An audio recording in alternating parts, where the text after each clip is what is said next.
ನನ್ನ ಮಗನ ಹತ್ರ ಹೆಲ್ಪ್ ತಗೊಂಡವರು ಈ ತರ ಹಿಂದೆ ಗಾಸಿಪ್ ಮಾಡ್ತಾರೆ ಅಂತ ಕಂತ್ರಿ ಜನಗಳಲ್ವಾ. 14,500 crores has pledged for the social cause. ಅದಕ್ಕೋಸ್ಕರ ಹಗಲು ರಾತ್ರಿ ಕಷ್ಟಪಡ್ತಾನೆ. 8 ಕಂಪ್ಯೂಟರ್ ಇಟ್ಕೊಂಡಿರ್ತಾನೆ ಫ್ರಂಟ್ ಅಲ್ಲಿ. ಯಾರಿಗೋಸ್ಕರ ಇಷ್ಟು ಕಷ್ಟಪಡ್ತೀವಿ ಅಂತ. ನನ್ನ ಮಗ ಯಾರ ಜೊತೆ ನಾವು ಬೈಕಲ್ಲಿ ಹೋದ, ದೊಡ್ಡ ಮ್ಯಾಗಝಿನ್ ಅಲ್ಲಿ ನೋಡಿದ್ರು ಇದೇ ವಿಷಯ. ನಾನೇನ್ ಹೇಳ್ದೆ ಗೊತ್ತಾ ನನ್ನ ಮಗಂಗೆ, ದಿನ ಒಂದು ಹುಡುಗಿರ್ ಕರ್ಕೊಂಡು ಹೋಗೋ ಮೀಡಿಯಾ ಏನ್ ಮಾಡ್ತಾರ ಐ ವಾಂಟ್ ಟು ಸಿ ಅಂತ.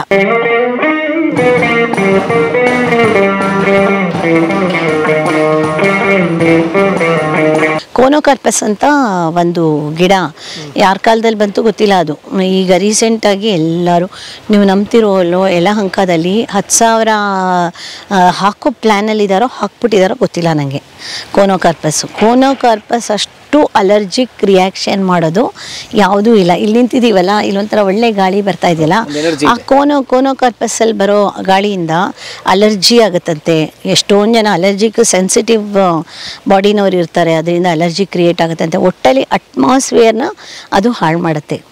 ಅದು ನಮ್ಮ ಅಟ್ಮಾಸ್ಫಿಯರ್ಗೆ ಸೂಟಬಲ್ ಅಲ್ಲ. ನಮ್ಮ ಭೂಮಿನ ಅದೇನಾಗುತ್ತೆ ಅಂದರೆ, ನಿಮ್ಗೆ ನೀಲಗಿರೀಸ್ ಕತೆ ಗೊತ್ತಿದೆ. ನೀಲಗಿರೀಸ್ ಕೆಳಗಡೆ ರೂಟ್ ಎಲ್ಲ ಏನು ಮಾಡುತ್ತೆ ಅಂತ ಹೇಳಿದ್ರೆ, ಎಲ್ಲ ನೀರು ಈಗ ಇದ್ರ ಮಧ್ಯೆ ನಾನೊಂದು ನೀಲಗಿರಿ ಹಾಕ್ತೆ ಅಂತ ಹೇಳ್ಕೊಡಿ.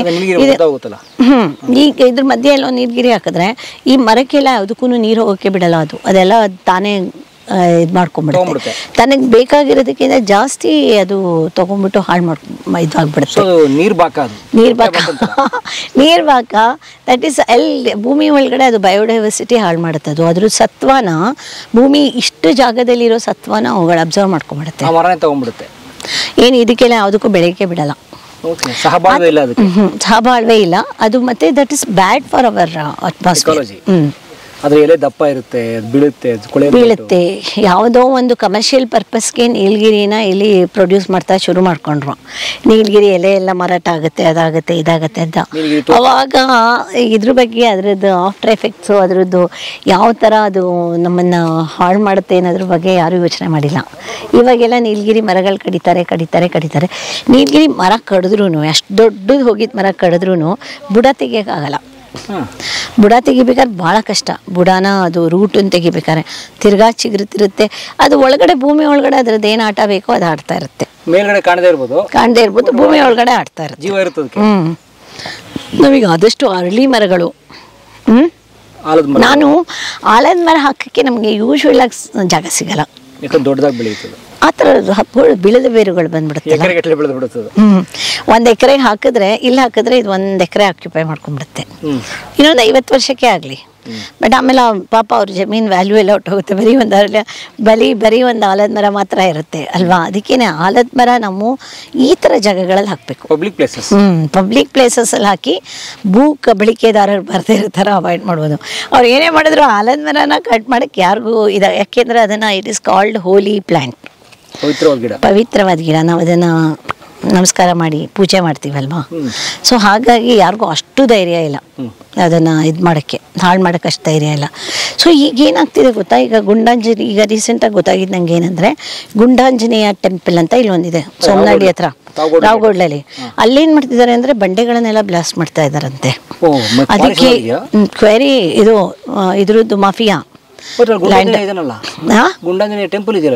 ಟೆಂಪಲ್ ಇದ್ರೂ ಪಕ್ಕದಲ್ಲೆಲ್ಲ ಹಾಳು ಮಾಡ್ತಾ ಇದ್ದಾರೆ. ಅಲ್ಲಿ ಒಂದು ಜಾಲ್ರ ಅಂತ ಒಂದು ಮರ, ಅದು ತುಂಬ ನಮಗೆ ಬೇಕಾಗಿರೋ ಮರ, ಅದು ತುಂಬ ಹಳೆ ಕಾಲದ ಮರ. ಅದು ಇದನ್ನ ಮಾಡೋಕ್ಕೋಸ್ಕರ ಈ ಬಂಡೆಗಳನ್ನು ಒಡೆದು ಕಲ್ಲು ನುಂಗಾಕಕ್ಕೆ ಅವ್ರುಗಳೇನು ಮಾಡ್ತಾ ಇದ್ದಾರೆ ಅಂದರೆ ಆ ಮರಗಳನ್ನೆಲ್ಲ ಡಿಸ್ಟ್ರಾಯ್ ಮಾಡ್ತಾ ಇದ್ದಾರೆ. ಆ ಬ್ಯೂಟಿಫುಲ್ ಇದನ್ನ ಗುಡ್ಡ ಎಲ್ಲ ಹಾಳು ಮಾಡ್ತಾ ಇದ್ದಾರೆ. ಹೊಟ್ಟೆ ಉರಿದೋಗ್ತಾ ಇದೆ. ನಮಗಿವಾಗ ನನ್ನ ಫ್ರೆಂಡ್ ಒಬ್ಬರಿದ್ದಾರೆ, ಗಣೇಶ್ ಬಾಬು ಅಂತ, ಭಾಳ ನಾಲೆಡ್ಜಬಲು ಇದರಲ್ಲಿ, ಇದು ಟ್ರೀ ಇದರಲ್ಲಿ. ಅವ್ರು ನನ್ನ ಹತ್ರ ವಿಚಾರ ಮಾಡ್ಕೋತಾರೆ, ಲೈಕ್ ಈ ಯಲಹಂಕದಲ್ಲಿ ಈ ಥರ 10,000 ಮರ ಹಾಕ್ತಾ ಇದ್ದಾರೆ, ಹೇಗೆ ಅವಾಯ್ಡ್ ಮಾಡೋದು? ನಿಮ್ಮ ಫಾರೆಸ್ಟ್ ಅವರೆಲ್ಲ ಗೊತ್ತಲ್ಲ, ನಿಮಗೆ ಮಿನಿಸ್ಟರ್ಸ್ ಎಲ್ಲ ಗೊತ್ತಲ್ಲ, ಏನಾರೋ ಮಾಡಿ ಅವಾಯ್ಡ್ ಮಾಡೋಕ್ಕಾಗತ್ತಾ ಅಂತ. ನಮಗೇನು, ನಾವೇನೊಂದು 10 ವರ್ಷ ಇರ್ಬೋದು. ಸೊ ಆಮೇಲೆ ನೆಕ್ಸ್ಟ್ ಎಲ್ಲ ಭೂಮಿ ಹಾಳಾಗ್ತಿದೆಯಲ್ಲ, ನಮ್ಮ ದೇಶ ಹಾಳಾಗ್ತಿದೆಯಲ್ಲ, ಟೋಟಲಿ ಭೂಮಿನೇ ಹಾಳು ಮಾಡ್ತಾ ಇದ್ದಾರಲ್ಲ ಅನ್ನೋ ದುಃಖ ಅಷ್ಟೇನೆ. ಈಗ ನಮಗೆ ಏನಾಗುತ್ತೆ ಅಂದರೆ, ಒಂದು ದುಃಖ ಏನಂತ ಹೇಳಿದ್ರೆ, ಈಗ ತಿಳುವಳಿಕೆಸ್ತರು, IAS ಆಫೀಸರ್ಸು, ಕಾರ್ಪೊರೇಟ್ ದೊಡ್ಡ ಮೇಧಾವಿಗಳು, ದೊಡ್ಡ ಇಂಟೆಲೆಕ್ಚುಯಲ್ಸು, ಅವರೆಲ್ಲ ಯಾಕೆ ಬಂದು ಇದ್ರ ಬಗ್ಗೆ ಮಾತಾಡಲ್ಲ, ಸ್ಟಡಿ ಮಾಡಲ್ಲ. ಸ್ಟಡಿ ಮಾಡಲ್ಲ. ಏನು ಒಂದಿನ ಭಾನುವಾರ ಬಂದು ಸುತ್ತ ಏನು ನಡೀತಿದೆ ಅಂತ ಯಾಕೆ ನೋಡಲ್ಲ? ಸೊ ನಮ್ಗೆ ಇವಾಗ ಬೆಂಗಳೂರಿನಲ್ಲಂತಲೂ ಅನ್ಯಾಯ ನಡೀತಾ ಇದೆ. ಸೊ ಬೆಂಗಳೂರಿನಲ್ಲಿ ಏನು ಮಾಡ್ತಾ ಇದ್ದಾರೆ ಅಂತ ಹೇಳಿದ್ರೆ, ನಮ್ಮದು ಮಿಲ್ಟ್ರಿ ಕ್ಯಾಂಪಸ್ ಇದೆಯಲ್ಲ, ಅಲ್ಲಿ ಸಾವಿರಾರು ಎಕರೆ ಇದೆ, 100 ಎಕರೆ ಇದೆ ಮಿಲ್ಟ್ರಿ ಲ್ಯಾಂಡು. ಇವರೆಲ್ಲ ಏನು ಮಾಡ್ತಾರೆ, ಯಾರೋ ಒಬ್ಬರು ರೋಟ್ರಿ ಅವರು, ಯಾರೋ ಒಬ್ಬರು ಇವರು ಯಾರು, ನಾನು ಅವ್ರಿಗೆ ರೇಪಿಸ್ವಾಲ್ ಅಂತ ಅವರು ಇವ್ರಿಗೆ ಅವತ್ತು ಹೇಳಿದೆ ನಾನು, ನೀವು ಯಾರ್ಯಾರು ಬರ್ತಾರೋ ಎಲ್ಲರಿಗೂ ಮರ ಹಾಕೋಕ್ಕೆ ಅವಕಾಶ ಕೊಡಬೇಡಿ. ಮರ ಹಾಕೋಕ್ಕೆ ಮುಂಚೆ ಆ ಮರನ ಯಾವ ಮರ ಹಾಕ್ತಿದ್ದಾರೆ ಅನ್ನೋದನ್ನು ಒಂದು ಇದು ಮಾಡ್ಕೊಡಿ, ವಿಶ್ಲೇಷಣೆ ಮಾಡ್ಕೊಡಿ, ಯಾವ ಮರ ಹಾಕ್ತಾರೆ. ಸೊ ಏನು ಮಾಡ್ತಾ ಇದ್ದಾರೆ ಅಂದರೆ, ಅಲ್ಲಿಗೆ ಮರ ಈ ಟರ್ಮಿನಾಲಿಯಾ ಅದು ಒಂದು ಗಿಡ ಇದೆ, ಬರೀ ಎಲ್ಲಿ ಹೋಗಿ ನೋಡಿದ್ರು ಆ ಟರ್ಮಿನಾಲಿಯಾ ಕಟ್ಟಪ್ಪ ಅದನ್ನೇ ಹಾಕಿದ್ದಾರೆ ಎಲ್ಲ ಕಡೆ. ಅದು ಯಾಕೆ ಅಂದರೆ ಫಾರೆಸ್ಟ್ ಡಿಪಾರ್ಟ್ಮೆಂಟಲ್ಲಿ ಚೀಪಾಗಿ ಸಿಗುತ್ತೆ, ಇವರಿಗೆ ಸೋಷಿಯಲ್ ರೆಸ್ಪಾನ್ಸಿಬಿಲಿಟಿ ಇರುತ್ತೆ, ರೋಟ್ರಿ ಅವ್ರಿಗೋ ಯಾರಿಗೋ ಇನ್ಯಾರಿಗೋ ಇರುತ್ತೆ, ಫಂಡ್ ಇಸ್ಕೊಂಡಿರ್ತಾರೆ, ಅವ್ರಿಗೆ ಹಾಕೋಕ್ಕೆ ಜಾಗ ಬೇಕಾಗಿರುತ್ತೆ. ಅವ್ರು ಇವಾಗ ಈಗ ಮಿಲ್ಟ್ರಿ ಕ್ಯಾಂಪಸ್ಸಲ್ಲಿ ಅಂತ ಹೇಳಿದ್ರೆ ಅಲ್ಲಿ ಒಳಗಡೆ ಇರೋರು ಮೇಂಟೈನ್ ಮಾಡ್ತಾರೆ, ಇವ್ರಿಗೇನು ಕಷ್ಟ ಇಲ್ಲ. ಸೊ ಕಿಲಾಡಿಗಳು ಜನಗಳು. ಆಮೇಲೆ ದೊಡ್ಡದಾಗಿ ಹಾಕ್ತಾರೆ, this year we have planted 2000 saplings ಅಂತ. ಅದನ್ನು ಹಾಕ್ಬಿಟ್ಟು ಅಲ್ಲಿ ಹೋಗಿ ನಿಂತ್ಕೋತಾರೆ. ಅವತ್ತಿನ ದಿನ ಹಾಕೋರುವೆ ಮಿಲ್ಟ್ರಿಯವರೇ, ಸೈನಿಕರುಗಳು, ಸೋಲ್ಜರ್ಸು. ಆಮೇಲೆ ನೋಡ್ಕೊಳ್ಳೋರು ಸೋಲ್ಜರ್ಸು. ಇವರೇನಂದರೆ ಈ ಆರ್ಗನೈಸೇಷನ್ ಅವರು ನಾರ್ಮಲ್ ಆಗಿ ಇವ್ರು ಹೋಗಿ ಕಾರ್ಪೊರೇಟ್ ಕಂಪ್ನೀಸಲ್ಲೋ ಎಲ್ಲೋ ಒಂದಿಷ್ಟು ದುಡ್ಡು ತೊಗೊಂಡಿರ್ತಾರೆ. ಅದನ್ನು ಇವ್ರಿಗೆ ಫಾರೆಸ್ಟ್ ಡಿಪಾರ್ಟ್ಮೆಂಟಲ್ಲಿ ಒಂದಿಷ್ಟು ಗಿಡ 20 ರೂಪಾಯಿಗೆ ಹೀಗೆ ಫ್ರೀಯಾಗೂ ಕೊಡ್ತಾರೆ. ಇಲ್ಲಾಂದರೆ ಫಾರೆಸ್ಟ್ ಡಿಪಾರ್ಟ್ಮೆಂಟ್ನವರು ಇದು ಮಾಡ್ತಾರೆ, ಇಂಡಸ್ಟ್ರೀಸು. ಅವ್ರು ಫಾರೆಸ್ಟ್ ನೋಡ್ಕೋತಾ ಇರ್ತಾರಲ್ಲ ಗಿಡಗಳನ್ನು, ಅವ್ರುಗಳೇನು ಮಾಡ್ತಾರೆ, 1000 ರೂಪಾಯಿ ಲಂಚ ತೊಗೊಂಡು 500 ಗಿಡ ಕೊಟ್ಟು ಕಳಿಸ್ತಾರೆ. That's what happening. ಓಕೆ, ತಗೊಂಡು ಕಳಿಸ್ತಾರೆ ಫಾರೆಸ್ಟ್ ಡಿಪಾರ್ಟ್ಮೆಂಟ್ನ. ಈ ಪಾಣಿ ಕೊಟ್ಟೆ ಆ ಪಾಣಿ ಕೊಟ್ಟೆ ಅಂತ ಲೆಕ್ಕ ಹೇಳೋದು. ಪಾಣಿಗೆ 300 ಗಿಡ ಅಂತಿದೆ. ಸೊ ಆ ಪಾಣಿಗೆ 300 ಗಿಡ ಅಂತ ತಗೊಳ್ಳೋದನ್ನು ಮಾರ್ಕೋತಾ ಇದ್ದಾರೆ. ಸೊ ಆ ಪಾಣಿ ಅದನ್ನು ತೊಗೊಂಡೋಗಿ ಮಿಲ್ಟ್ರಿ ಕ್ಯಾಂಪಸಲ್ಲಿ ಪಾಪ ಅವ್ರುಗಳು ಇನ್ನೋಸೆಂಟ್ಗಳು ಅಲ್ಲಿ ತೊಗೊಂಡೋಗಿ ಅಲ್ಲಿ ಪ್ಲ್ಯಾಂಟ್ ಮಾಡ್ತಾರೆ. ಪ್ಲ್ಯಾಂಟ್ ಮಾಡಾದ್ಮೇಲೆ ಅದು ದೊಡ್ಡದಾದ್ಮೇಲೆ ಮಕ್ಕಳು ಕೆಟ್ಟೋದ್ರೆ ಅವರು ನಮ್ಮೇಲೆ ದೊಡ್ಡವರಾದ್ಮೇಲೆ ತಿದ್ದಕ್ಕಾಗಲ್ವಲ್ಲ, ಆ ಥರ ಅದು ಬೆಳೆದಾದ್ಮೇಲೆ ಹೊಡೆಯೋಕ್ಕಾಗತ್ತಾ? ಇಲ್ಲ ಅಲ್ವಾ? ನೆರಳಿದೆ ಇದೆ ಇರಲಿ ಬಿಡ್ರಿ ಅಂತಾರೆ. ಸೊ ಅನ್ಯಾಯವಾಗಿ ಇದು ಎನ್ವೈರನ್ಮೆಂಟಲ್, ಇದು ಇಕಾಲಜಿ ಇದರಲ್ಲಿ ಜಾಸ್ತಿ ಹಾಳೆ ಆಗ್ತಾ ಇದೆ. ಅಂದ್ರೆ ಮೇಡಮ್, ಒಂದು ವಿದೇಶಿ ಗಿಡ, ನಮ್ಮ ದೇಶೀಯ ಅಲ್ಲದೆ ಇರೋ ಒಂದು ವಿದೇಶಿ ಗಿಡ ಈ ಪ್ರಕೃತಿಗೆ ಮಾರಕ. ಅದನ್ನ ನೀವು ಹೇಳ್ಕೊಟ್ಟಿರೋದು. ಮತ್ತೆ ಇಲ್ಲಿನ ಗಾಳಿ ಹಾಳು ಮಾಡುತ್ತೆ, ಮಣ್ಣು ಹಾಳು ಮಾಡುತ್ತೆ, ಜೀವನ ಹಾಳು ಮಾಡುತ್ತೆ.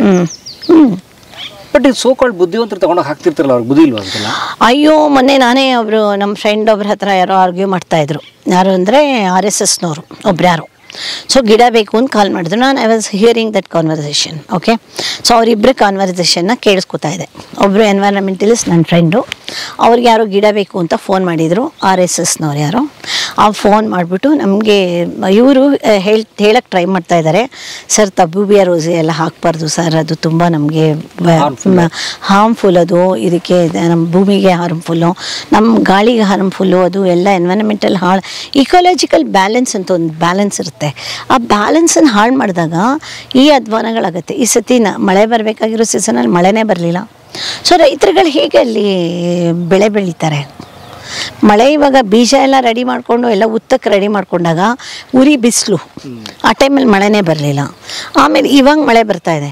ಇವತ್ತು ಮಳೆ ಬರುತ್ತೋ ನಾಳೆ ಮಳೆ ಬರುತ್ತೋ ಏನೂ ಗೊತ್ತಿಲ್ಲ. ಸೊ ಹಿಂದಿನ ಕಾಲದಲ್ಲಿ ಹಾಗಲ್ಲ. ಜುಲೈ ಸೀಸನ್, ರೈನಿ ಸೀಸನ್, ಏಪ್ರಿಲಲ್ಲಿ ಯುಗಾದಿ ಹಬ್ಬದ ದಿನ 2 ಮಳೆ ಬರುತ್ತೆ, ಗುಡುಗು ಸಿಡ್ಲಿನ ಮಳೆ ಬರುತ್ತೆ, ಮಳೆ ಬರುತ್ತೆ, ಗುಡುಗು ಸಿಡ್ಲು ಮಳೆ ಬರುತ್ತೆ. ಅಲ್ಲ, ಯುಗಾದಿಗೆ ಗುಡುಗು ಸಿಡ್ಲು ಮಳೆ, ಅದು ಟಪ ಟಪ ಅಂತೆಲ್ಲ ಸಿಡ್ಲು ಬಂದು ಬರುತ್ತಲ್ಲ, ಆ ಮಳೆ ಅದು ಬರುತ್ತೆ. ಈ ಕಡೆಗೆ ಇದಕ್ಕೆ ಇದು ಬರುತ್ತೆ ಅಂತೆಲ್ಲ ಇತ್ತು ತಾನೆ, ನೀವು ಸಣ್ಣವರಿದ್ದಾಗಲೂ ಇತ್ತು ತಾನೆ. ಇವಾಗ ಎಲ್ಲಿ ಬಂತು? ಯುಗಾದಿ ಹಬ್ಬಕ್ಕೆ ಮಳೆ ಎಲ್ಲಿ ಬಂತು? ಬರಲೇ ಇಲ್ಲ. ಸಿ, ನಿಮ್ಮ ಕಲಾ ಮಾಧ್ಯಮದ ವೀಕ್ಷಕರೆಲ್ಲರೂ ಒಂಚೂರು ತಲೆ ಒಳಗಡೆ ಹಾಕೋಬೇಕು ಅಲ್ವಾ? ಲೈಕ್ ಎಲ್ಲರೂ ರಿಯಾಕ್ಟ್ ಮಾಡೋಕ್ಕೆ ಶುರು ಮಾಡಿದ್ರೆ, ನಾ ಹೇಳೋದೇನು, ಮುಷ್ಟಿ ಇಸ್ ವೆರಿ ಪವರ್ಫುಲ್. ಮುಷ್ಟಿ ಇಸ್ ವೆರಿ ಪವರ್ಫುಲ್. ನಾ ಹೇಳೋದು, ಹಳ್ಳಿ ಜನಗಳಿಗೆ ಹಳ್ಳಿನಲ್ಲಿ ಎನ್ವೈರನ್ಮೆಂಟ್ ಎನ್ಹ್ಯಾನ್ಸ್ ಮಾಡೋಕ್ಕೆ ಒಳ್ಳೆ ಅವಕಾಶ ಇದೆ. ಎಲ್ಲರೂ ಇವಾಗ ಬೆಂಗಳೂರಲ್ಲಿ ಸುಮ್ಮನೆ ಮಿಲ್ಟ್ರಿ ಕ್ಯಾಂಪಸ್ಸು ಅಲ್ಲಿ ಇಲ್ಲಿ ಹೋಗೋದು, ತಬ್ಬು ಬಿಯಾರೋಸಿ ಹಾಕೋದು. ನನಗೆ ಆಮೇಲೆ ಅವರು ಫೋರ್ಸ್ ಮಾಡ್ತಾ ಇದ್ದಾರೆ. ಇವರು ನಮ್ಮ ಫ್ರೆಂಡು ಎನ್ವೈರನ್ಮೆಂಟಲಿಸ್ಟ್ ಹೇಳ್ತಾ ಇದ್ದಾರೆ, ಸರ್ ಇವಾಗ ತಬ್ಬು ಬಿಯಾರೋಸಿ ಎಲ್ಲ ಬ್ಯಾನ್ ಮಾಡಿದ್ದಾರೆ ಸರ್, ಯಾರೂ ಹಾಕಲ್ಲ, ಯಾಕೆಂದರೆ ಅದರದ್ದೆಲ್ಲ ಏನೇನು ಕೆಟ್ಟದಾಗತ್ತೆ ಅನ್ನೋದೆಲ್ಲ ನಮಗೆ ಇದು ಮಾಹಿತಿಗಳು ಸಿಕ್ಬಿಟ್ಟಿರೋದ್ರಿಂದ ಅದನ್ನು ಹಾಕೋದು ಬೇಡ ಸರ್ ಅಂತ. ಸೊ ಅದು ಎಷ್ಟು ಹಾಳು ಮಾಡುತ್ತೆ ಗೊತ್ತಾ, ಫುಲ್ ಫ್ಲವರ್ಸು. ಇವರಿಗೆಲ್ಲ ಏನು ಅನ್ಕೊಂಡ್ಬಿಡ್ತಾರೆ, ಓ ಈ ಫ್ಲವರ್ ಏನು ನಮ್ಮದು ಫಾರಿನ್ ಕಂಟ್ರಿ ಥರ ಆಗೋಯ್ತು. Bengaluru garden city, garden city. ಉದಾಹರಣೆಗೆ HMT ಜಾರಳಿ ಕಡೆ ಹೋದ್ರೆ ಕಲರ್ ಹೂ ಬಿಡೋ ಗಿಡ ಎಲ್ಲ ಹಾಕ್ಬಿಟ್ಟಿದ್ದಾರೆ ಕಡೆಗೆಲ್ಲ. ಹೌದು, ಅದೇ ಸೀಸನ್ ಅಲ್ಲಿ ತುಂಬಾ ಅದ್ಭುತವಾದ ಹೂ ಬರುತ್ತೆ. ಅದೇ ತಬ್ಬು ಬಿಯಾರೋಸಿ ನಾವು ನೋಡಿದ್ದು, ಖುಷಿ ಪಟ್ಟಿದ್ದು, ಫೋಟೋ ಮಾಡ್ಕೊಂಡಿದ್ದು, ರೀಲ್ಸ್ ಅಲ್ಲಿ ಅದ್ರ ಕೆಳಗಡೆ ನಿಂತ್ಕೊಂಡು ಪೋಸ್ ಕೊಟ್ಟಿದ್ದು. ಸೊ ಅವು ನಮಗೆ ಬೇಕಾಗಿಲ್ಲ. ಅದೆಲ್ಲ ಕೆಟ್ಟದ್ದು ನಮ್ಮ ಬಯೋಡೈವರ್ಸಿಟಿಗೆ. ಇವಾಗ ಅದ್ರ ಸ್ಟಡೀಸ್ ಎಲ್ಲ ಬೇಕಾದ್ರೆ ನಾನು ನಿಮಗೆಲ್ಲ ರಿಪೋರ್ಟ್ ಎಲ್ಲ ಕಳಿಸ್ತೀನಿ, ಅದರಿಂದ ಏನೇನು ಥರ ಹಾರ್ಮ್ಫುಲ್ ಎಫೆಕ್ಟ್ಸ್ ಆಗುತ್ತೆ ಅಂತ. ಸೊ ಅದನ್ನೆಲ್ಲ ಇವಾಗ ಅರ್ಥ ಮಾಡ್ಕೋಬೇಕು ಅವರು. ಈಗ ಎಲ್ಲೋ ಅಮೆರಿಕಾದಲ್ಲೆಲ್ಲೋ ಬೆಳೆದಿದ್ದು ಮರ ತೊಗೊಂಬಂದು ಇಲ್ಲಿ ಹಾಕ್ಬಿಟ್ಟು ಇದಕ್ಕೆ ಹೂ ಬಿಟ್ಟಿದೆ ಅಂತ ಹೇಳಿದ್ರೆ ಅದು ಅಮೆರಿಕಾ ವೆದರ್ಗೆ ಅದು ಸೂಟಬಲ್ ಏನು, ನಮ್ಮ ಇದಕ್ಕೆ ಅದಲ್ಲ. ನಮ್ಮಲ್ಲಿ ನಮ್ದ ಬೇಕಾದಷ್ಟಿದೆ. ಕದಂಬ, ಬಿಲ್ವ, ಬೇಲ, ಬಿಲ್ವಪತ್ರೆ ಶಿವನಿಗೆ ಬಹಳ ಪ್ರಿಯ. ಸೊ ಎಷ್ಟು ಥರ ಇದಿದೆ. ನಾನು ಅದೆಲ್ಲ ನಿಮ್ಗೆ ಲಿಸ್ಟ್ ಕೊಡ್ತೀನಿ ಯಾವ್ಯಾವುದು ಅಂತ. ಒಂದು 40 ಪ್ರಚಲಿತವಾದ ಮರಗಳಿದೆ. ಒಂದು 40 ಮರ ಒಂಥರ ಇದು ಈಗ ಪ್ರಚಲಿತವಾಗಿರೋದು. ಬಟ್ ಆದರೆ ಒಳಗಡೆ ಹೋಗಿ ನೋಡಿದ್ರೆ ನಮ್ಮ ಇದರಲ್ಲೆಲ್ಲ ಶಾಸ್ತ್ರ ಮಂತ್ರಗಳಲ್ಲೆಲ್ಲ ಬರುತ್ತಲ್ಲ, ಅದರಲ್ಲೆಲ್ಲ ಎಷ್ಟು ಗೊತ್ತಾ ಬಕುಳ. ಆಮೇಲೆ ನಿಮ್ಗೆ ತಾರೆ ಮರ ಒಂದು ಶೂಟ್ ಮಾಡಿಸ್ತೀನಿ. ಅವತ್ತು ಮಾಡಿದ್ವಿ, ಕರೆಕ್ಟ್ ಆಗಿಲ್ಲ. ಇವತ್ತು ಇದೇ ವಿಷಯ ಮಾಡಿರೋದ್ರಿಂದ ತಾಳೆ ಮರ ಒಂದು ಶೂಟ್ ಮಾಡಿ. ತಾರೆ ಮರದಲ್ಲಿ ದೇವರಿರ್ತಾನೆ. ಹಿಂದಿನವ್ರಿಗೆ ಗೊತ್ತಾಗ್ತಿರ್ಲಿಲ್ಲ. ಅವ್ರು ಏನಂದ್ರೆ ಅವ್ರಿಗೆ ಶಕ್ತಿ ಇತ್ತು, ಅದನ್ನ ಕಂಡಿಡ್ಕೊಳ್ಳೋ ಶಕ್ತಿ ಇತ್ತು. ಅದನ್ನ ಅವ್ರು ಏನ್ ಮಾಡಿದ್ರು ಅಂತ ಹೇಳಿದ್ರೆ ಸಿಂಪಲ್ ವೇಸಲ್ಲಿ ಅದು ಪೂಜೆಗೆ ಅರ್ಹ ಅಂತ ಮಾಡೋರು. ತಟ್ಕೊಪ್ಪೇತಾವತ್ತು ಮರದಲ್ಲೇ ಬೇಕಾದ್ರೆ ಎತ್ಕೊಂಡೆ ಕುಡಿಬೋದು. ಹಿಂಗೆ ಮೇಡಮ್ ತಾರೆ ಮರದ ಬಗ್ಗೆ ಹೇಳ್ತಾ ಇದ್ರಲ್ಲ, ತಾರೆ ಮರದಲ್ಲಿ ಏನ್ ವಿಶೇಷ? ದೇವರು ಅಲ್ಲಿ ಸನ್ಮಾತ್ಮ ಅವನೇ ತಾರೆ ಮರದಲ್ಲಿ, ಆಯ್ತಾ? ಅದರಲ್ಲೂ ಕೂಡ ಸನ್ಮಾತ್ಮಂಗಲ್ಲಿ ನೀರು ಅಲ್ಲಿ ಸುರಿತಾ ಇದೆ. ಎಲ್ಲಿ? ತಟ್ಕೊಪ್ಪೇತಾವು. ಹೌದಾ? ತಾರೆ ಮರದ ನೀರು ಬರುತ್ತಾ? ಹ್ಞೂ, ಬುಡ್ದಲ್ಲೇ ಬೇಕಾರೆ ಈಗಲೂ ಬೇಕಾರೆ ಕರ್ಕೊಂಡು ನಾನು ಹೋಗೋಣ ಸಾಯಿ, ಬೇಕಾದ್ರೆ ಮೇಡಮ್ ಅಂತ ಕರ್ಕೊಂಡು ಹೋಗಾನೆ ಬೇಕಾರೆ ಒಂದು ಹೋಗಾನೆ ತಟ್ಕೊಪ್ಪೇತಾವು. ಹಾಂ, ತಟ್ಕೊಪ್ಪೇದ ಹೋಗ್ಬಿಟ್ರೆ ಮಕ್ಕೊಂಡು ಹಿಂಗೆ ಕುಡಿಯಪ್ಪ ಬೇಕಾರೆ. ಎಲ್ಲಿ? ಮರದ ಬುಡ್ದಲ್ಲೇ ಅಲ್ಲಿ ನೀರು ಇರುತ್ತೆ. ದೇವ್ರ ಮೇಡಮ್ ಹೇಳ್ತಾರಲ್ಲ, ದೇವ್ರ ಸತ್ಯ ಸುರಿತಾ ಅದಲ್ಲಿ ಮಾಡ್ಬೇಕಲ್ಲ. ಇಲ್ಲ ತಮಾಷೆ ಅಲ್ಲ. ನಾವು ರೈತರ ನೋಡಿವಿ. ನಮ್ಮನೆ ನಿಮ್ಮಿಂದ ತಿಳ್ಕೊಳ್ಳೋದು ಬಹಳಷ್ಟು. ಮೇಡಮ್ ಹೇಳಿದ್ ತಾರಿ ಮಾರ್ ಸುದ್ದಿ ಹೇಳಿದ್ರಲ್ಲ, ತಾರಿ ಮಾತು ಅಲ್ಲಿ ಓರ್ ಸನ್ಮಾತ್ ದೇವಸ್ಥಾನ ಅಲ್ಲಿ ಪಕ್ಕನೇ ಅದೇ. ದೇವಸ್ಥಾನ ಹಿಂಗದಪ್ಪ, ಹಿಂಗೆ ರೋಡದೆ. ಬಾ ಬೇಕಾರೆ ಅಲ್ಲೇ ಹೋಗ್ಬೇಕಾರೆ ಎತ್ಕೊಂಡು ಹಂಗೆ ಕುಡಿ ಅನ್ಬೇಕು. ಸುರಿತಾ ಇದೆ. ಎಲ್ಲಿಂದ ಸುರಿತಾ ಇದೆ? ಬುಡ್ದಿಂದ ಬತ್ತಾದೆ. ಅಲ್ಲೇ ನಮ್ಮ ಪೂಜಾ ಅಪ್ಪ ಲೋಟ ಇಸ್ಕೊಂಡ್ಬಿಟ್ರೆ ಬೇಕಾರೆ ಎತ್ಕೊಂಡು ಹಂಗೆ ಕುಡಿಯೋದು. ಇಲ್ಲ ಕೈಗಾರ ಹಾಕೊಂಡು ಕುಡಿ. ಬಾಕ್ಸಲ್ಲಿ ತಗೊಂಡು ಕುಡ್ಕೊಬಿಡು. ಒಂದು ಲೋಟ ಹಾಕ್ಬೇಕು, ಬಕ್ಸೆ ಹಾಕಿಲ್ಲ, ಗ್ಲಾಸ್ ಅಲ್ಲಿ ಬೇಕಾದ್ರೆ ನಮ್ಮ ಮೇಡಮ್ ತೆಪ್ಪಿಲ್ಲ. ಯಾವ ನೀರದು ಮೇಡಮ್ ಅವರೇ? ಯಾವ ನೀರು ಅಂದ್ರೆ ಈಗ ಅದು ಏನೋ ಸತ್ಯಕ್ಕೆ ಅಲ್ಲಿ ಹರಿತಿರೋದು ಈಗ, ಆಯ್ತಾ? ಆಮೇಲೆ ಅಲ್ಲಿ ನಮ್ಮ ಮ್ಯಾಲಿಂದ ಬತ್ತ ನೋಡಿದಿಲ್ಲ ನೋಡಿ. ಇವಾಗಲೂ ಕೂಡ ಕೂತ್ಕೊಂಡು ಮೇಡಮ್ ಅವರೇ ಹಿಂಗೆ ಎತ್ಕೊಂಡ್ ಬೇಕಾರೆ ಹಂಗೆ ಎತ್ಕೋಬಹುದು. ಎಲ್ಲಿಂದ ಬರ್ತಿದೆ ಏನು ಗೊತ್ತಿಲ್ಲ ನಿಮ್ಗಳಿಗೆ. ಅದು ಎಲ್ಲಿಂದ ಬರ್ಬೋದು, ಏನು ಬರ್ಬೋದು. ತಾರೆ ಮರ, ತಾರೆ ಮರ, ಅದಕ್ಕೆ ಸನ್ಮಾತ್ಮ ಮಾಡ್ತಾರೆ. ಹ್ಞೂ, ಸನ್ಮಾತ್ಮ ಅಲ್ಲೇ ಪಕ್ಕದ ದೇವಸ್ಥಾನಪ್ಪ. ನೋಡಿ ಹಿಂಗದ ಮರ ನೋಡಿ, ಹಿಂಗೆ ದೇವಸ್ಥಾನ ಅದ. ನೀನು ಹೋಗು, ಅಲ್ಲೇ ಕೂತ್ಕೋಬೇಕಾರೆ. ತಾರೆ ಮರಗಳು ಇರೋ ಜಾಗದಲ್ಲೆಲ್ಲ ಶನಿ ಮಹಾತ್ಮನ ದೇವಸ್ಥಾನ ಇರುತ್ತೆ ಅನ್ನೋದು ಗೊತ್ತು ನಂಗೆ. ಇವ್ರು ಹೇಳ್ತಾ ಇದಾರಲ್ಲ, ಅದ್ಭುತ, ಅದೇನೋ ನೀರು ಕೆಳಗಡೆ ಬರುತ್ತಂತೆ ನಿಜವಾಗ್ಲೂ ತಟ್ಕುಪ್ಪೆನಲ್ಲಿ. ನಾವು ನಿಜವಾಗ್ಲೂ ಒಂದ್ಸತಿ ಹೋಗಿ ಅಲ್ಲೊಂದು ಶೂಟ್ ಮಾಡೋಣ. ಆಮೇಲೆ ನಮ್ಮ ಹಿರಿಯರು ಅದಕ್ಕೆ ತಾರೆ ಮರಕ್ಕೆ ದೇವ್ರ. ಹೌದು. ಆಮೇಲೆ ಬರೀ ತಾರೆ ಮರ ಅಲ್ಲ, ಪಾರಿಜಾತ. ಯಾಕೆ ಮೋದಿಯವರು ಪಾರಿಜಾತ ಮರನ ಯಾಕೆ ಅಯೋಧ್ಯೆನಲ್ಲಿ ಫಸ್ಟ್ ನೆಟ್ರು? ಪಾರಿಜಾತ, ತಾರೆ ಮರ, ಅರಳಿ ಮರ, ಆಲದ ಮರ, ಬಿಲ್ವ, ಬೇಲ, ಆಮೇಲೆ ನಮ್ಮದು ಇದು ಜಾಲ್ರ. ಆಮೇಲೆ ಇದೇನಾಗುತ್ತೆ ಅಂತ ಹೇಳಿದ್ರೆ ಎಲ್ಲ ದೇವಸ್ಥಾನಗಳಲ್ಲೂ ಹೊರಗಡೆ ಒಂದು ಅರಳಿ ಮರ ಇರುತ್ತೆ, ಅರಳಿ ಕಟ್ಟೆ ಇರುತ್ತೆ ತಾನೆ. ಅರಳಿ ಕಟ್ಟೆ ಕೆಳಗಡೆ ನಾಗರ ಪ್ರತಿಷ್ಠಾಪನೆ ಯಾಕೆ ಮಾಡ್ತಾರೆ? ಅದಕ್ಕೇನೆ. ಅವರು ಏನು ಗೊತ್ತಾ, ನಮ್ಗೆ ಗೊತ್ತಿಲ್ಲದೆ ಇರೋದು ಇವಾಗ ನಮ್ಗೆ ಈಗಿನ ಕಾಲದಲ್ಲಿ ನಮ್ಗಳಿಗೆ ಅದನ್ನ ಅನುಭವಿಸುವಷ್ಟು ಪುಣ್ಯ ಇಲ್ಲ. ಹೌದು. ಯಾಕೆ ಆಗಿದೆ ನಿಮ್ಗೆ? ಎಲ್ಲಿದೆ? ನೀವು ಎಲ್ಲ ಹೋಗಿ ಅರಳಿ ಮರದ ಕೆಳಗಡೆ ಕಾಲ ಕಳಿತೀರಾ? ಅರಳಿ ಮರದ ಕೆಳಗಡೆ ಯಾರು ಕಾಲ ಕಳೀತಾರೆ? ನಾನು ಕಳೀತೀನಿ. ನನಗೆ ಅದ್ರದ್ದು ಮಹತ್ವ ಗೊತ್ತು. ಸೊ ಸುತ್ತ ನಮ್ಮ ಇವರೆಲ್ಲ ಆಶ್ಚರ್ಯ ಪಡ್ತಾರೆ, ಏನಪ್ಪ ಮೇಡಮ್. ಅದಕ್ಕೆ ಅವ್ರು ನಮ್ಮ ಡ್ರೈವರು, ನಮ್ಮ ಬಾಡಿಗಾರ್ಡ್ ಎಲ್ಲರೂ ಒಬ್ಬ ಮೇಡಮ್ ಎದುರುಗಡೆ ನಾವು ಸುಸ್ತಾಗಿರೋ ಥರ ತೋರಿಸ್ಕೊಬಾರ್ದಪ್ಪ ಅಂತ ನನಗೆ ಬೆಳಗ್ಗೆ ಬೇಗ ಬೇಗ ತಿಂಡಿ ತಿನ್ಕೊಂಡ್ಬಂದಿದ್ದಾರೆ ಆ್ಯಕ್ಟಿಂಗು. ಆಮೇಲೆ ಮೇಡಮ್ಗೆ ಹೇಗೆ ಅಂತ. ಸೊ ನಂಗನ್ಸುತ್ತೆ, ನಂಗೆ ಅದೇ ಎನರ್ಜಿ ಅನಿಸುತ್ತೆ ನನಗೇನು. ನನ್ನ ಸಂಗೀತ, ನನ್ನ ಈ ಮರಗಳ ಬಗ್ಗೆ ಥಿಂಕಿಂಗ್ ಆಲ್ವೇಸ್ ನನಗೆ ಅರಳಿ ಮರದ ಬಗ್ಗೆ ಸುತ್ತ ಯೋಚನೆ ಮಾಡ್ತಾ ಇರ್ತೀನಿ. ದಿನ ಒಂದು ಪ್ರದಕ್ಷಿಣೆ ಮಾಡೋ ಅಷ್ಟು ನಂಗೆ ಅವಕಾಶ ಸಿಕ್ಕರೆ ಅಂತ. ಸೊ ಲೈಕ್ ಅರಳಿ ಮರ ಎಲ್ಲಿ ಸಿಗುತ್ತೋ ಆ ಜಾಗದಲ್ಲಿ ಅದರ ಸುತ್ತ ಒಂದು 10 ಪ್ರದಕ್ಷಿಣೆ ತೊಗೊಳೋದನ್ನು ಯಾರು ಮರಿಬಾರ್ದು. ಯಾಕೆ ಅಂತ ಹೇಳಿದ್ರೆ ಅದು ಒಂದು ಬಾಂಡಿಂಗ್ ಇರುತ್ತಂತೆ, ಒಂದು ಕೆಮಿಕಲ್ ಬಾಂಡಿಂಗು. ಎಷ್ಟೋ ಥರ ಅದು ಪ್ರೂವ್ ಆಗಿದೆ, ಸ್ಟಡೀಸು ಎಲ್ಲ ಇದು ಮಾಡಿದೆ. ಬಟ್ ನಮ್ಮ ಹಿಂದಿನವ್ರು ತಲಾಂತರದ ಹಿಂದಿನವ್ರಿಗೆ ಅದೇನೂ ಗೊತ್ತಿರಲಿಲ್ಲ. ಅವ್ರಿಗೆ ಶಕ್ತಿ ಇತ್ತು, ಅದನ್ನು ಅರ್ಥ ಮಾಡ್ಕೊಳ್ಳೋ ಶಕ್ತಿ ಇತ್ತು. ಈಗ ಅರಳಿ ಮರ ಸುತ್ತ ಇದು ಮಾಡಿದ್ರೆ ಏನಾಗುತ್ತೆ, ನಮಗೆ ತಾರೆ ಮರ ಹಾಕಿದ್ರೆ ಏನಾಗುತ್ತೆ, ಪಾರಿಜಾತ ಹಾಕಿದ್ರೆ ಏನಾಗುತ್ತೆ, ಹೊಂಗೆ ಕೆಳಗಡೆ ಹೇಗಾಗುತ್ತೆ, ಯಾವ ಮರ ಹಾಕಬಾರ್ದು, ಯಾವ ಮರ ಇದು. ಮರಗಳಲ್ಲಿ ವಿಷಕಾರಿ ಮರ, ಇದು ಮರ ಎರಡೂ ಇದೆ, ಗೊತ್ತಾ? ಗೊತ್ತಿಲ್ವಾ? ಮರ ವಿಷಕಾರಿಗಳು ನಮ್ಮ ಅಭಿಪ್ರಾಯ ಅಷ್ಟೇ. ಇಲ್ಲ ವಿಷಯುಕ್ತ ಮರಗಳು ಇರುತ್ತೆ. ಸೊ ನಾನು ಒಂದಿನ ಕುವೆಂಪು ಯೂನಿವರ್ಸಿಟಿನಲ್ಲಿ ಪಂಪವನ ಮಾಡ್ತಾ ಇದ್ದೆ. ಅಲ್ಲಿ ನನಗೆ ವರ್ಕ್ ಸಿಕ್ಕಿತ್ತು. ಇವರು ಚಿದಾನಂದ ಗೌಡರು, ಕುವೆಂಪು ಒಳ್ಳೆ ಇದ್ದಾರಲ್ಲ, ಅವರು ಅಲ್ಲಿ ಒಬ್ರು ಹಳೆ ಫಾರೆಸ್ಟ್ ಡಿಪಾರ್ಟ್ಮೆಂಟ್ ಒಬ್ರು ವರ್ಕರ್ ಇದ್ರು, ಅಂದ್ರೆ ಕೂಲಿ ಕೆಲಸ ಮಾಡೋರು. ನಾನೇನ್ ಮಾಡಿದೆ, ಇವರು ಈ ತರ ಕೂತಿದಾರಲ್ಲ ಮರದ ಕೆಳಗಡೆ, ಹಾಗೇನೆ ನಾನು ಕುವೆಂಪು ಯೂನಿವರ್ಸಿಟಿ ನಾವೊಂದು ಲ್ಯಾಂಡ್ಸ್ಕೇಪಿಂಗ್ ಮಾಡೋ ಜಾಗದಲ್ಲಿ ಒಂದು ಮರದ ಕೆಳಗಡೆ ಕೂತ್ಕೊಂಡಿದ್ದೆ. ಓಡ್ಕೊಂಡು ಬಂದ್ರು ಅವರು, ಕೆಂಪಣ್ಣ ಅಂತಾನೋ ಏನೋ ಅವ್ರ ಹೆಸರು. ಓಡ್ಕೊಂಬಂದ್ರು ಹೇಳ್ತು, ಅಮ್ಮ ಹೇಳಿ ಅಲ್ಲಿ ಕೂತ್ಕೋಬೇಡಿ ಅಂತ. ನಾ ಯಾಕೆ ನೆರಳು ಇಷ್ಟು ಚೆನ್ನಾಗಿದೆಯಲ್ಲ, ಕೂತ್ಕೊಳ್ತೀನಿ ಅಂದರೆ, ಬೇಡಮ್ಮ ಮರ ಭಾಳ ಇದು ವಿಷಕಾರಿ, ಅದರೊಳಗೆ ಕೆಳಗಡೆ ಕೂತ್ಕೊಂಡ್ರೆ ನಿಮ್ಮ ಕಾಯಿಲೆ ಬಂದುಬಿಡುತ್ತೆ, ರಾತ್ರಿ ಫುಲ್ ಕೂತ್ಕೊಂಡ್ರೆ ನೀವು ಸತ್ತೇ ಹೋಗ್ತೀರಾ ಅದ್ರ ಕೆಳಗಡೆ ಅಂತ ಹೇಳಿದ್ರು. ಅಂಥ ವಿಷಕಾರಿ ಮರ. ಆಮೇಲೆ ನನಗೆ ಕುತೂಹಲ ಶುರುವಾಯಿತು, ಇದೇನಿದು ವಿಷಕಾರಿ ಮರ, ಇದ್ರ ಮರ ಅಂತಾರಲ್ಲ, ಏನಿದು? ನಾವೀಗ ಮರ ಅಂದರೆ ಎಲ್ಲ ಮರನೂ ದೇವ್ರ ಸಮಾನ. ಎಲ್ಲ ಮರದ ಕೆಳಗೆ ನೆರಳು ಇದೆಯಲ್ಲ, ಆ ನೆರಳು ನಮಗೆ ಇದು ಒಳ್ಳೆಯದು ಗಾಳಿ ಅಂತ. ಬಟ್ ಆದರೆ ಆ ವಿಷಕಾರಿ ಮರ ಅಂತ ಕೇಳ್ತಿದ್ದಾಗೇನೆ ನನ್ನ ತಲೆನಲ್ಲಿ ಏನು ಬಂತು, ಮನೆಗೆ ಬಂದು ಗೂಗಲಲ್ಲಿ ಹಾಕ್ತೆ, positive energy emitting plants and poisonous trees and non poisonous trees ಅಂತ ಇಷ್ಟು ಉದಾ ಸಿಗುತ್ತೆ ನಿಮಗೆ ಓದಕ್ಕೆ ಗೂಗಲಲ್ಲಿ. ಯಾವುದು ಇದು ಗಿಡಗಳಲ್ಲೂ ಅಷ್ಟೇ, poisonous plants and non poisonous plants. ಎಷ್ಟು ಗೊತ್ತಾ, ಲ್ಯಾಂಡ್ಸ್ಕೇಪಿಂಗ್ ಅಲ್ಲಿ ಹೈಲಿ ಪಾಯ್ಸನಸ್ ಪ್ಲಾಂಟ್ಸ್ನ ಲ್ಯಾಂಡ್ಸ್ಕೇಪರ್ಸ್ ಯೂಸ್ ಮಾಡ್ತಾ ಇದ್ದಾರೆ. ಡಿಫೆನ್ಬೆಕಿಯಾ ಅಂತ ನಿಮ್ಮ ಮನೇಲೂ ಇದ್ರೆ ನೋಡಿ, ಫಸ್ಟ್ ಹೋಗಿ ತೆಗೀರಿ. ಅದರದ್ದು ಎಷ್ಟು ಮಟ್ಟಿಗೆ ಇದೆ ಅಂತ ಹೇಳಿದ್ರೆ, ಆ ಎಲೆಗಳನ್ನ ಕಚ್ಚಿದ್ರೆ ಇಮ್ಮಿಡಿಯೇಟಾಗಿ ರೆಸ್ಪಿರೇಟರಿ ಟ್ರ್ಯಾಕ್ ಸ್ವೋಲನ್ ಆಗಿಬಿಟ್ಟು ಇಮ್ಮಿಡಿಯೇಟ್ ಡೆತ್ ಆಗೋಗುತ್ತಂತೆ. ಕಚ್ಚಿದ್ರೆ ಅದೇನಂದ್ರೆ ಸೈನೈಡ್ ತರ ಸತ್ತೋಗ್ತಾರೆ. ಅದೇ ತರ ಅದು ಡಿಫೆನ್ಬೆಕಿಯಾ ಅಂತ ಒಂದು ಗಿಡ, ಅಲ್ಲಿ ಯಾರೋ ದಾವಣಗೆರೆನಲ್ಲಿ ಹೇಳಿದ್ದು, ದಾವಣಗೆರೆಯಲ್ಲಿ ಅದೊಂದು ಹುಡುಗ ಅಂತೆ, ಜಸ್ಟ್ ಅದನ್ನು ತೆಗೆದು ಎಲೆನ ಬಾಯಿಗೆ ಇಟ್ಕೊಂಡು ಕಚ್ಚಿದ್ದಾನೆ. ಕಚ್ಚಿದ ತಕ್ಷಣ ಏನಾಗಿದೆ, ಸಡನ್ನಾಗಿ ಅದೇನಾಗುತ್ತೆ ಅಂದರೆ ಲಂಗ್ಸ್ಗೆ ಕನೆಕ್ಟ್ ಆಗಿಬಿಡುತ್ತದು. ಇದು ಅಷ್ಟು ಫಾಸ್ಟಾಗಿ ಇದು ಸ್ಪ್ರೆಡ್ ಆಗಿಬಿಟ್ಟು ಒಂದು ಡೆತ್ ಆಗೋಯ್ತಂತೆ. ನಾ ಎಲ್ಲ ಸಿಕ್ತವ್ರಿಗೆಲ್ಲ ಹೇಳ್ತೀನಿ.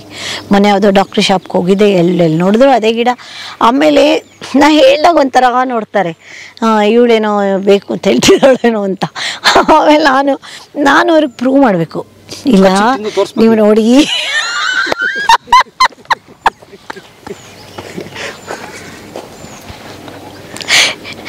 ಫಸ್ಟ್ ನಿಮ್ಮ ಹತ್ರ ಕಚ್ಚಿಸ್ತೀನಿ.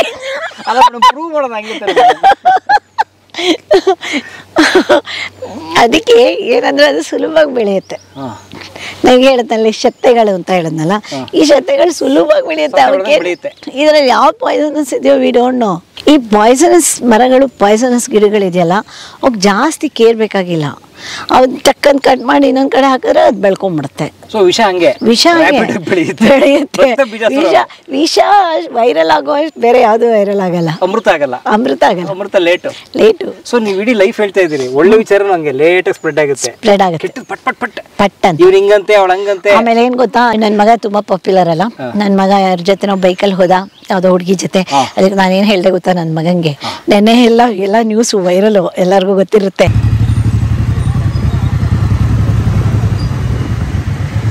ನನ್ನ ಮಗ ಯಾರೊಬ್ಳು ರಿಯಾ ಚಕ್ರವರ್ತಿನ ಹಿಂದೆ ಬೈಕಲ್ಲಿ ಕೂರಿಸ್ಕೊಂಡು ಹೋದ ಅಂತ ಆಯಿತಾ. ಅವನೇನು ಮಾಡಿದ್ದಾನೆ, ಅವ್ನು ಫುಲ್ ಮುಖ ಎಲ್ಲ ಕವರ್ ಮಾಡಿಕೊಂಡು ಎಲ್ಲ ಮಾಡ್ಕೊಂಡು ಹೋಗಿದ್ದಾನೆ. ಓಕೆ, ಹೋಗಿ ನಂಗೆ ಗೊತ್ತಾಯಿತು ನನ್ನ ಮಗ ಅಂತ. ಓಕೆ, ಹಿಂದೆ ರಿಯಾ ಚಕ್ರವರ್ತಿ ಅವ್ನ ಗರ್ಲ್ ಫ್ರೆಂಡ್ ಅಂದರೆ ಅವನಿಗೆ ತುಂಬ ಜನ ಫ್ರೆಂಡ್ಸ್ ಇದ್ದಾರೆ, ಹುಡುಗಿರ್ ಫ್ರೆಂಡ್ಸ್ ಅಂದ್ಕೊಳ್ಳಿ. ಆ ಥರ ಹುಡುಗಿ ಫ್ರೆಂಡು ಅವಳನ್ನ ಕೂರಿಸ್ಕೊಂಡು ಹೋಗ್ತಾ ಇದ್ದಾನೆ. ಅದೇನಾಯಿತು ಅಂದರೆ ಅವಳೊಂದು ಸ್ವಲ್ಪ ಕಾಂಟ್ರವರ್ಸಿ ಆ ಹುಡುಗಿ. ಓಕೆ, ಏನೇನಕ್ಕೋ ಸಿಕ್ಕಾಕೊಂಡಿದ್ದಾಳೆ. ಆಮೇಲೆ ಈಗೇನಾಗಿದೆ, ಅವನು ಹಿಂದೆ ಅವಳು ಕೂತ್ಕೊಂಡು ಹೋಗಿದ್ದಾಳೆ ಅಂದ್ಬಿಟ್ಟು ಅದಕ್ಕೆ ನೆನೆ ರಾತ್ರಿ ನಾನು ಅವನಿಗೇನು ಮೆಸೇಜ್ ಮಾಡಿಲ್ಲ 2 ದಿನದಿಂದ. ಆದರೆ ಈ ವಿಷಯ, ಈ ಬೈಕು ಇದು ಭಾಳ ವೈರಲ್ ಆಗಿದೆ. ಸೊ ನಾನೇನು ಮೆಸೇಜ್ ಮಾಡಿಲ್ಲ. ನಿನ್ನೆ ರಾತ್ರಿ ಅವ್ನು ನಂಗೆ ಫೋನ್ ಮಾಡ್ದೆ. ಅಮ್ಮ ಹೇಗಿದೆಯಾ, ಜರ್ಮನಿಗೆ ಯಾವಾಗ ಹೋಗ್ತೀಯಾ, ಅದು ಇದು ಎಲ್ಲ ಕೇಳ. ಹೂ ಕಣೋ, ಚೆನ್ನಾಗಿದ್ದೀನಿ ಕಣೋ, ನಾನು ಜರ್ಮನಿಗೆ ವೀಣೆ ಶಿಫ್ಟ್ ಮಾಡಬೇಕು. ಇದು 4 ಕಡೆ ನಮ್ಮ ಮೇಷ್ಟ್ರು ನನ್ನ ವೀಣೆ ಪ್ರೋಗ್ರಾಮ್ ಫಿಕ್ಸ್ ಮಾಡಿಬಿಟ್ಟಿದ್ದಾರೆ ಜರ್ಮನಿಲಿ.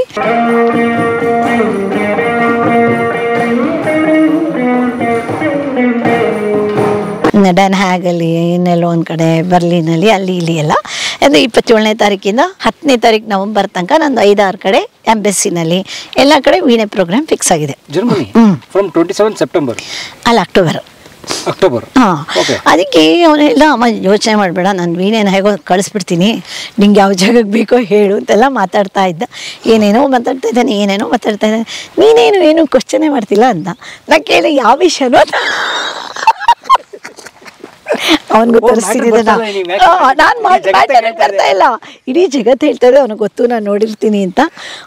ಅವನಿಗೂ ಕಳಿಸ್ತೀನಿ ಇದನ್ನ ಎಪಿಸೋಡ್ನ. ಓಕೆ, ಆಮೇಲೆ ಒಳ್ಳೆ ಟೈಟಲ್ ಆಮೇಲೆ ಹಾಕಿ ಎಲ್ಲರೂ ಬಾಯಿಗೆ ಬಂದಂಗೆ ಮಾತಾಡ್ತಾರಲ್ಲ. ಆಮೇಲೆ ಏನು ಮಾಡ್ದ, ಅವ್ನು ಬೇರೆ ಅವ್ನು ತುಂಬ ವರ್ಲ್ಡ್ ಫೇಮಸ್ ಅಲ್ವಾ. ಆಮೇಲೆ ಎಲ್ಲರೂ ಏನು ಯಾವ್ಯಾವ ದೊಡ್ಡ ಮ್ಯಾಗ್ಝಿನಲ್ಲಿ ನೋಡಿದ್ರು ಇದೇ ವಿಷಯ. ಇವ್ರಿಗೆ ಮಾಡೋಕ್ಕೆ ಕೆಲಸ ಇಲ್ವಾ ಈ ಮೀಡಿಯಾದವ್ರಿಗೆ. ಆಮೇಲೆ ಅವನು ಯಾರ ಜೊತೆನಾರು ಡೇಟ್ ಮಾಡ್ತಾನಪ್ಪ, ಯಾರ ಜೊತೆನಾರು ಇರ್ತಾನೆ, ಇವ್ರಿಗೆ ಏನಾಗಬೇಕು. ಆಮೇಲೆ ನಾನೇನು ಹೇಳಿದೆ ಗೊತ್ತಾ, ಆಮೇಲೆ ಅಯ್ಯೋ ಹೌದಾ, ಅಯ್ಯೋ ಇರಲಿ ಬಿಡೋ, ಅದೇನು ದೊಡ್ಡ ವಿಷಯ ಅಲ್ಲ ನನಗೆ ಅಂತ ಹೇಳಿದೆ. ಆಮೇಲೆ ಹೇಳಿದೆ, ನೋಡು ನಿಖಿಲ್, ನಾನು ನಿಂಗೊಂದು ಸಜೆಸ್ಟ್ ಮಾಡ್ತೀನಿ, ನಾಳೆಯಿಂದ ದಿನ ಒಂದೊಂದು ಹುಡುಗಿನ ಕರ್ಕೊಂಡೋಗು ಬೈಕಲ್ಲಿ, ಚೆನ್ನಾಗಿರೋ ಹುಡುಗಿನ ಕರ್ಕೊಂಡೋಗು, ದಿನ ಒಂದು ಹುಡುಗಿನ ಕರ್ಕೊಂಡೋಗು. ಮೀಡಿಯಾ ಏನು ಮಾಡ್ತಾರೆ, ಐ ವಾಂಟ್ ಟು ಸಿ ಅಂತ. ಅದು ಯಾರ್ಯಾರು ಬಕ್ವಾಸ್ ಮಾತಾಡ್ತಾರೋ ಅವರಿಗೆಲ್ಲ ಗೋಲಿ ಮಾರಂತ ಯಾರು ಕೇರ್ ಮಾಡ್ತಾರೆ. ನೀವು ಅದನ್ನ ಅಯ್ಯೋ ಏನೋ ಹುಡುಗಿನ ಕರ್ಕೊಂಡು ಹಂಗೆ ಓಡ್ತಾ ಜನ ಎಲ್ಲ ಬೈತಾರೆ ಅಂತ ಹೇಳಿಲ್ಲ ನೀವು? ನಾನೇನು ಹೇಳಿಲ್ಲಪ್ಪ, ನಾವಲ್ಲಿ ನಮ್ಮ ಮಾತಾ ಎಲ್ಲ ಬೈತಾರೆ, ನೋಡ್ಕೊಂಡು ಮಾಡೋ ಜನ ಎಲ್ಲ. ನಾನು ಬೈಯೋದ್ರಿಂದ ಏನಾದ್ರು ಚೇಂಜ್ ಆಗುತ್ತಾ? ಇಲ್ಲ. ನಾನು ಹೆಂಗೆ ನನ್ನ ಮಗನ ಹತ್ರ ಇದು ಮಿಸ್ಅಂಡರ್ಸ್ಟ್ಯಾಂಡ್ ಮಾಡ್ಕೊಳ್ಳಿ, ನಾನು ನನ್ನ ಮೈಂಡ್ ಸೆಟ್ ಮಾಡ್ಕೊತಿದ್ದೀನಿ. ಆಮೇಲೆ ಏನಾಗುತ್ತೋ ಏನು, ನಾನು ಹೇಳಿದೆ ನಿಖಿಲ್, ನೀನು ಪ್ರಪಂಚನೇ ಆಳ್ತಾ ಇದೆಯಾ, ಅಷ್ಟು ಬುದ್ಧಿಶಕ್ತಿ ಇದೆ ನಿಂಗೆ ಗೊತ್ತು what is good what is bad ಅನ್ನೋದು. ಸೊ ನಾನು ಹೇಳಿದೆ, ನೀವು ಹ್ಯಾಂಡಲ್ ಇಟ್. ಓಕೆ, ನಾನು ಅದನ್ನು ತಲೆ ಕೆಡಿಸ್ಕೊಳಕ್ಕೆ ಹೋಗಲ್ಲ. Anyway I will be behind you. ಏನಾದ್ರು ಕ್ರೈಸಿಸ್ ಬಂದರೆ I am there for you. But ನೀನು ಕ್ರೈಸಿಸ್ ಬರದೇ ಇರೋ ಥರ ನೋಡ್ಕೋತೀಯ ಅಂತ ಗೊತ್ತು. ಈ ಪ್ರಾಬ್ಲಮ್ ಇರೋದೇ ಈ ಜನಗಳು ಅಂತ ಹೇಳಿದೆ. ಈ ಜನಗಳಿಗೆ ಯಾಕಪ್ಪ ಬೇಕು? ಆಮೇಲೆ ಏನು ಗೊತ್ತಾ, ನನ್ನ ಕ್ಲೋಸ್ ಫ್ರೆಂಡ್ಸು ಏನು ಮಾಡ್ತಾ ಇದ್ದಾರೆ ಅಂದರೆ, ಬೆಳಗ್ಗೆಯಿಂದ ಏನು ಮಾಡ್ತಾ ಇದ್ದಾರೆ, ನನಗೆ ನೆನ್ನೆಯಿಂದನೂ ಅದ್ರದ್ದು ಒಂದೊಂದೇ ಪೇಪರ್ದು ಆರ್ಟಿಕಲ್ ಬಂದಿರೋದು ತೆಗೆದು ನಂಗೆ ವಾಟ್ಸಪ್ ಮಾಡೋದು. What is the meaning? But ನನಗೆ 1 ವರ್ಷದಿಂದ ಮಾತಾಡದೇ ಇರೋರು ನನಗೆ ಆ ವಿಷಯಕ್ಕೆ ಒಂದು ಏನೂ ನ್ಯೂಸ್ ಇಲ್ಲ, ಜಸ್ಟ್ ಯಾವುದೋ ಒಂದು ಗೂಗಲ್ ತೆಗೆದು ಕಳಿಸ್ಬಿಡೋದು. ನನಗೇನು ಗೂಗಲ್ ಇಲ್ವಾ ನನ್ನ ಹತ್ರ? ನನಗೇನು ಗೊತ್ತಾಗಲ್ವಾ? ನಾನೇನು ಪೆದ್ದು ಅಂದ್ಕೊಂಡಿದ್ದೀರಾ? ಕಳಿಸಿದ ತಕ್ಷಣ ನಾನು ಹೇಳಿದೆ, ನಿಮಗೆ ನನ್ನ ಮೇಲೆ ಅಷ್ಟು ವಿಶ್ವಾಸ ಇದ್ದರೆ ನೀವು ಕಾಲ್ ಮಾಡಿಬಿಟ್ಟು ನೀವು ಕೇಳಬೇಕು, ಏನು ರೇವತಿ ಈ ಥರ ನಿಮ್ಗೇನಾದ್ರು ಬೇಜಾರಾಗಿದೆಯಾ, ಏನಾದರೂ ಇದಾಗಿದೆಯಾ ಅಂತ ಏನೋ ಒಂದು ಜನರಲ್ ಆಗಿ ಏನಾದ್ರು ಕಷ್ಟ ಸುಖ ವಿಚಾರಿಸ್ಕೊಂಡ್ರೆ ಅದು ಒಂಥರ. ಜಸ್ಟ್ ತೆಗೆಯೋದು ವಾಟ್ಸಪ್ ಇದೆ ಅಂತ ಹೇಳ್ಬಿಟ್ಟು ಎಲ್ಲನೂ ಇಟ್ಕೊಂಡು ಚೆನ್ನಾಗಿ ಜಾಡಿಸ್ತಾ ಇದ್ದೀನಿ. ನಂಗೇನು ಗೊತ್ತಿಲ್ವಾ, ನಾವು ಬಿಡ್ತಾ ಇಲ್ಲ. ನಾನು ಧೈರ್ಯ ಇರಬೇಕು ನನಗೆ ಕಳ್ಸಕ್ಕೆ. ನನ್ನ ಮಗ ಹಿಂಗೆ ಓಡ್ತಾರೆ ಗೊತ್ತಾಗ್ಬಿಡ್ತು, ಏನಾಗುತ್ತೋ ಏನೋ ಭಯ ಇಲ್ಲ. ನಂಗೇನು ಇಲ್ಲಪ್ಪ, ನಂಗೆ ಯಾಕೆ ಭಯ? ಅವನು ಹಿಸ್ ಲೈಫ್ ಇಸ್ ದಟ್. ಅವನು ಎಟ್ ದ ಸೇಮ್ ಟೈಮ್ ಅವನು ಎಷ್ಟು ಒಳ್ಳೆ ಕೆಲಸ ಮಾಡ್ತಿದ್ದಾನೆ ಅನ್ನೋದು ಪ್ರಪಂಚದಲ್ಲಿ ಯಾರಿಗೂ ಬೇಡ. ದುಡ್ಡು ಇಸ್ಕೊಂಡವರು, ನನ್ನ ಮಗನ ಹತ್ರ ಹೆಲ್ಪ್ ತೊಗೊಂಡವರು ಈ ಥರ ಹಿಂದೆ ಗಾಸಿಪ್ ಮಾಡ್ತಾರೆ ಅಂತ ಕಂತ್ರಿ ಜನಗಳಲ್ವ. ಅವನು ಅಷ್ಟು ಮಾಡ್ತಾ ಇದ್ದಾನೆ. 14,500 crores he has pledged for the social cause. ಅದಕ್ಕೋಸ್ಕರ ಹಗಲು ರಾತ್ರಿ ಕಷ್ಟಪಡ್ತಾನೆ. ಮಂಡೇ ಟು ಫ್ರೈಡೇ ನೀವು ಅವನು ನೋಡಿದ್ರೆ ಅವನು ಲೈಕ್ 8 ಕಂಪ್ಯೂಟರ್ ಇಟ್ಕೊಂಡಿರ್ತಾನೆ ಫ್ರಂಟಲ್ಲಿ. ನಿಮಗೆ 1 ಕಂಪ್ಯೂಟರಲ್ಲಿ ನೀವು ಆಪ್ರೇಟ್ ಮಾಡೋಕ್ಕೆ ಅಷ್ಟು ಕಷ್ಟ ಆಗುತ್ತೆ. ತಾಯಿ ಆದೊಳಗೆ ನನಗೆ ಎಷ್ಟು ಸಂಕಟ ಆಗಬೇಕು ಅದನ್ನು ನೋಡಿದ್ರೆ, ಯಾರಿಗೋಸ್ಕರ ಇಷ್ಟು ಕಷ್ಟಪಡ್ತೀವಿ ಅಂತ. 8 ಕಂಪ್ಯೂಟರ್ ಇರುತ್ತೆ, 8 laptops. Okay, at A time ಅದರಲ್ಲಿ ಇದು ಮಾಡ್ತಾ ಇರ್ತಾನೆ. ಎಷ್ಟೋ ದಿನ ಅಲ್ಲಿ ಹೋಗಿ ಕೂತ್ಕೊಂಡು ಆಫೀಸಲ್ಲಿ ವಾಪಸ್ ಬರುವಾಗ ಕಣ್ಣಲ್ಲಿ ನೀರು ಹಾಕೊಂಡ್ಬಂದಿದ್ದೀನಿ. ಎಷ್ಟು ಕಷ್ಟಪಡ್ತಾನಲ್ಲಪ್ಪ ಅವನು ಅಂತ. ಅಷ್ಟು ಕಷ್ಟಪಡ್ತಾನೆ. ಯಾರಿಗೋಸ್ಕರ? ಅವ್ನಿಗೇನು ಮಕ್ಕಳಿದಾರ, ಹೆಂಡತಿ ಇದ್ದಾಳ, ಎಷ್ಟು ಅಂತ ನಾವು ತಿನ್ನೋಕ್ಕಾಗತ್ತೆ? ನಾವು ಪ್ರಪಂಚಕ್ಕೆ ಮಾಡೋಣ ಅಂತ ಹೊರಟಿದ್ದೀವಿ. ನಾನು ಇಲ್ಲಿ ಬಂದು ಕೆರೆಗೆ 40-50 ಲಕ್ಷ ಖರ್ಚು ಮಾಡ್ತಿದ್ದೀನಿ. ಯಾರು ದುಡ್ದಿರೋದು? ನನ್ನ ಮಕ್ಳುಗಳು ಕೊಟ್ಟಿರೋದೇ ತಾನೆ. ಆರಾಮಾಗಿ ದುಡ್ಡು ತೊಗೊಂಡು ನೀವು ಆರಾಮಾಗಿ ಫಾರಿನ್ ನೋಡ್ಕೊಂಡು ಅಲ್ಲ, ಇನ್ನೂ ಹೋಗ್ಬೋದು. ಅವನು 1.25 ಕೋಟಿ ಕೊಟ್ಟು ಇದು ವರ್ಲ್ಡ್ ಟೂರ್ ಹೋಗು ಅಂತ ಹೇಳ್ದ. ನಾನು ಹೇಳಲೇ ಇಲ್ಲ. ನನಗೆ ಫಸ್ಟ್ ಆಫ್ ಆಲ್ ನಂಗೆ ವರ್ಲ್ಡ್ ಟೂರ್ ಹೋಗೋಕ್ಕೆ ಇಷ್ಟ ಇಲ್ಲ. ನಂಗೆ ಯಾವ್ದಾದ್ರು ಒಂದು ಪ್ಲೇಸ್ಗೆ ಹೋಗಿ ಬರೋಣ ಅಂತ ಆಸೆ ಇದೆ ಅಷ್ಟೇ. ಆಸೆನೂ ಅಲ್ಲ, ದಟ್ ಈಸ್ ಲೈಕ್ ಇವಾಗ ಹೂವಿನ ಪ್ರೋಗ್ರಾಮ್ ಇದೆ, ನನ್ನ ಫ್ರೆಂಡ್ ಮಹಾಲಕ್ಷ್ಮಿ ಬರ್ತಿದ್ದಾರೆ, gone come, it's a common thing. ನಂಗೆ ಅದೇನು ದೊಡ್ಡ ವಿಷಯ ಅಲ್ಲ. ಆದರೆ ಅವನು ಆ ಥರ ಹೇಳ್ತಾನೆ. ಅಷ್ಟು ಇವಾಗ ತಂದೆ ತಾಯಿನ ಅಷ್ಟು ಚೆನ್ನಾಗಿ ನೋಡ್ಕೊತಾನೆ. ಓಕೆ, ಇವಾಗ ಎಷ್ಟು ಜನ ಬಡ ವಿದ್ಯಾರ್ಥಿಗಳಿಗೆ ಅವನು ಎಜುಕೇಷನ್ಗೆ ಅವನು ಇದಾಗಿದ್ದಾನೆ, ಅವನು ಸಹಾಯ ಮಾಡ್ತಾ ಇದ್ದಾನೆ. ಯಾವಾಗ ನೋಡಿದ್ರು ನನ್ನ ಮಕ್ಕಳಿಬ್ಬರೂ ಬೇರೆಯವ್ರಿಗೆ ಸೊಸೈಟಿಗೆ ಏನು ಮಾಡ್ತೀನಿ ಅನ್ನೋದ್ರಲ್ಲೇ ಇರ್ತಾರೆ. ಏನು ಪುಣ್ಯ ಮಾಡ್ತೀನಿ ಅಂತಾನೆ ಇದ್ರಲ್ಲೇ ಇರ್ತಾರೆ. ಅದೇ ಒಂದು ಕರೋನಾ ಟೈಮಲ್ಲಿ ಅವನು ಕಿಚನೇ ಡೆವಲಪ್ ಮಾಡಿದ್ದ. ಕ್ಲೌಡ್ ಕಿಚನ್ ಅಲ್ಲ, ಒಂದು ಫುಲ್ ಫ್ಲೆಜ್ ಕಿಚನು ಇಂದಿರಾನಗರಲ್ಲಿ. ಎಷ್ಟು ದುಡ್ಡು ಖರ್ಚಾಗ್ತಿತ್ತೋ ಗೊತ್ತಿಲ್ಲ. ದಿನಕ್ಕೆ 10-15 ಸಾವಿರ ಜನಕ್ಕೆ ಫುಡ್ ಪ್ಯಾಕೆಟ್ಸ್ ಹೋಗೋದು. ಎಷ್ಟು ಖರ್ಚಾಗಿರ್ಬೋದು? ಯಾರು ಮಾತಾಡ್ತಾರ ವಿಷಯ? ಟ್ರೋಲೇ ಮಾಡಿಲ್ಲ, ಯಾವ ನ್ಯೂಸ್ ಝೂಮಾಕಿ ತೋರಿಸಿಲ್ಲ. ಒಂದು ಹುಡುಗಿ ಜೊತೆ ಯಾರಿಗೂ ಗೊತ್ತಿಲ್ಲ. ಇವರು ನನ್ನ ಮಗ 16 ಕೋಟಿ 150 ಕೋಟಿ ಮೋದಿ ಗೌರ್ಮೆಂಟ್ ಕೊಟ್ಟಿದ್ದಾನೆ ಕರೋನಾ ಟೈಮಲ್ಲಿ ಕ್ರೈಸಿಸ್ ಮ್ಯಾನೇಜ್ಮೆಂಟ್ಗೆ. ಯಾರು ಗೊತ್ತು? ಎಲ್ಲ ಇವನೊಂದು ಇದು ಮಾಡಿಬಿಟ್ಟು ಬೆಳಗ್ಗೆ ನೆನ್ನೆಯಿಂದ ಅದೇ ನ್ಯೂಸು. ಜನಗಳು ಯೋಗ್ಯತೆನೇ ಇಲ್ದಿರೋ ಜನಗಳು ಅಲ್ಲಿ ಇವ್ರುಗಳು ಆ ಹುಡುಗಿ ಹಿಂದೆ ಹೋದ ಅಂತ. ಅವನು ಹೋಗ್ಲಿಪ್ಪ, that is is own life. ತಪ್ಪೇನು? ಅವನಿಷ್ಟ.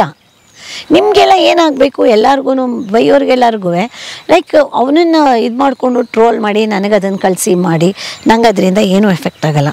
ನನ್ನ ಮಗ ಎಂತವನು ಅಂತ ನನಗೆ ಕ್ಲೀನಾಗಿ ಗೊತ್ತಿದೆ. ಆಮೇಲೆ ಅವರಿಬ್ಬರು ನನ್ನಿಬ್ಬರು ಮಕ್ಕಳುಗಳು ಹೇಳ್ತೀನಲ್ಲ, ದೇಶಕ್ಕೆ ಒಳ್ಳೇದು ಮಾಡೋದಕ್ಕೆ ಹುಟ್ಟಿರೋದು. I am very proud of them.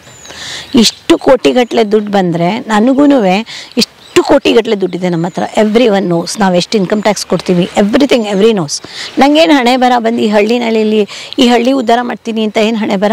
ಬರೀ ಇದು ಒಂದೇ ಅಲ್ಲ, ಹಳ್ಳಿ ಸ್ಕೂಲ್ಗಳನ್ನು ಇಂಪ್ರೂವ್ ಮಾಡ್ತೀನಿ, ಹಳ್ಳಿಯವ್ರಿಗೆಲ್ಲ ಟ್ರೇಡಿಂಗ್ ಇದು ನಾಲೆಜ್ ಡೆವಲಪ್ ಮಾಡಿಸ್ತೀನಿ ಅಂತ ಏನು ನನಗೆ? ನಾನು ಎಲ್ಲರ ಥರ ಆ ಕ್ಲಬ್ಬು ಈ ಕ್ಲಬ್ಬು ಮಾಡ್ಕೊಂಡು ಈ ಸ್ಪೀಚ್ ಕಾರ್ಡ್ ಆಡ್ಕೊಂಡು ನಾನು ಕಳಿಯೋಕ್ಕೆ ಅವಕಾಶ ಇಲ್ವಾ ನನಗೆ? ಯಾರೂ ಹೇಳೋರಿಗಿಲ್ಲ, ಕೇಳೋರಿಲ್ಲ. Why I am like this? ಆಮೇಲೆ ನನ್ನ ಎದುರುಗಡೆ ನಂದೊಂದು ಸೀರೆ ಇದೇನೋ ಬೈ ಮಿಸ್ಟೇಕು ಲೈಕ್ ನಾವು ಇದರಲ್ಲಿ ಹಾಕ್ಬಿಟ್ವಿ ಕಲಾ ಮಾಧ್ಯಮದಲ್ಲಿ ಅಂತ ಎಷ್ಟು ಕೆಟ್ಟದಾಗ ಮಾತಾಡಿದ್ದೀರಾ ಎಲ್ಲರೂ. ಲೈಕ್ ಇರ್ಬೋದು ಸೀರೆ ನನ್ನ ಹತ್ರ, ಕೋಟಿಗಟ್ಟಲೆ ಒಡವೆ ಇರ್ಬೋದು. ಯಾಕೆ ಅಂತ ಹೇಳಿದ್ರೆ ಹಾಗಿದೆ ಅಂತ ಹೇಳ್ಬಿಟ್ಟು ನಮ್ಮ ಮನೆ ಒಳಗಡೆ ಕೂತ್ಕೊಂಡು ಬರೀ ನನಗೋಸ್ಕರ ನಾನು ಮಾಡ್ಕೋತಿಲ್ವಲ್ಲ. I am spending it. ನಾನು ಕಷ್ಟಪಟ್ಟು 20-25 ವರ್ಷ ಕಷ್ಟಪಟ್ಟು ದುಡ್ದಿದ್ದೀನಿ. 1 ವರ್ಷ 3,000 ಕಾರ್ಡ್ ಹಂಚಿದ್ದೀನಿ ನಾನು. ಇದನ್ನು ಎಷ್ಟು ಜನ ಮೀಟ್ ಮಾಡಿರ್ಬೋದು. ರಾತ್ರಿ ಈವೆಂಟ್ಸ್ಗಳು ಆರ್ಗನೈಸ್ ಮಾಡಿದ್ದೀನಿ ನಾನು.